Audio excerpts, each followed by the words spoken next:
ಇನ್ನು ಮುಂದೆ ನಿಮ್ಮ ನೆಚ್ಚಿನ ಧಾರಾವಾಹಿಗಳ ಫುಲ್ ಎಪಿಸೋಡ್ಗಳು ಸನ್ ನೆಕ್ಸ್ಟ್ ಆಪ್ನಲ್ಲಿ ಮಾತ್ರ.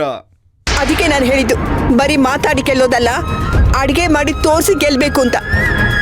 ಅಯ್ಯೋ, ಪೂಜೆ ಮಾಡಿರೋ ಅಡಿಗೆ ಅಷ್ಟು ಕೆಟ್ಟದಾಗಿರೋಕೆ ಹೇಗೆ ಸಾಧ್ಯ? ಗಮ್ಮಂತಿತ್ತಲ್ಲ. ಹಾ, ಸ್ಮೆಲ್ ಬಂದ ತಕ್ಷಣ ಅದು ಪೂಜಾ ಕಿಚನ್ ಇಂದನೇ ಬಂತು ಅಂತ ಹೇಗ್ ಅನ್ಕೋತೀರಾ? ನನ್ ಕಿಚನ್ ಇಂದನೇ ಬಂದಿರ್ಬೋದು. ಹೇ, ಪೂಜೆ ಮಾಡಿರೋ ಅಡಿಗೆನೇ ಚೆನ್ನಾಗಿಲ್ಲ ಅಂದ್ಮೇಲೆ ನೀನ್ ಮಾಡಿರೋ ಅಡಿಗೆ ಏನ್ ಚೆನ್ನಾಗಿರುತ್ತೆ? ಎಕ್ಸ್ಕ್ಯೂಸ್ ಮೀ, ಅದ್ ಹೇಳ್ಬೇಕಾಗಿರೋದು ಅಜ್ಜಿ, ನೀನಲ್ಲ. ಇವಳು ಇಷ್ಟೊಂದು ಕಾನ್ಫಿಡೆನ್ಸ್ ಇಂದ ಮಾತಾಡ್ತಿದ್ದಾಳೆ. ಇವಳ ಹತ್ರ ಅಡಿಗೆ ಮಾಡೋಕೆ ಟೈಮೇ ಇರ್ಲಿಲ್ಲ. ಅದ್ ಹೇಗ್ ಮ್ಯಾಜಿಕ್ ಮಾಡ್ಬಿಟ್ಲು ಶಿವ? ಅಜ್ಜಿ, ನೀವು ಟೇಸ್ಟ್ ಮಾಡಿ ನೋಡಿ. ಟೇಸ್ಟ್ ಚೆನ್ನಾಗಿಲ್ಲ ಅಂದ್ರೆ ಸೋಲ್ನ ನಾನು ಒಪ್ಕೋತೀನಿ.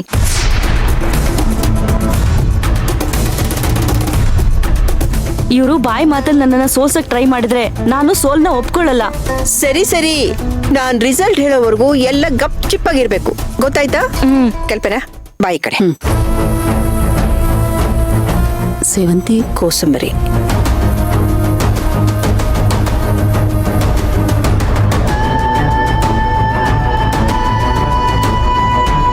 ಕೋಸಂಬರಿ ಅಂತೂ ತುಂಬಾನೇ ಚೆನ್ನಾಗಿದೆ.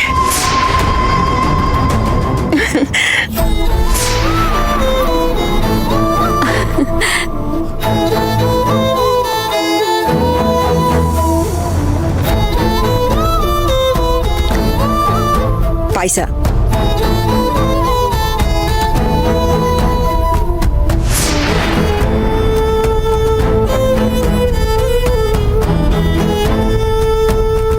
ಇದು ಪಾಯಸ ಅಲ್ಲ, ಅಮೃತ ಅಮೃತ ತರ ಇದೆ.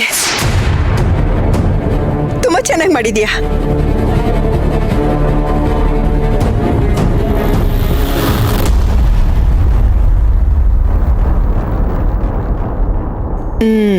ಪುಳಿಯೋಗ್ರೆ ತುಂಬಾ ಹದವಾಗಿ ಮಾಡಿದ್ಯಾ ಕಡೆ.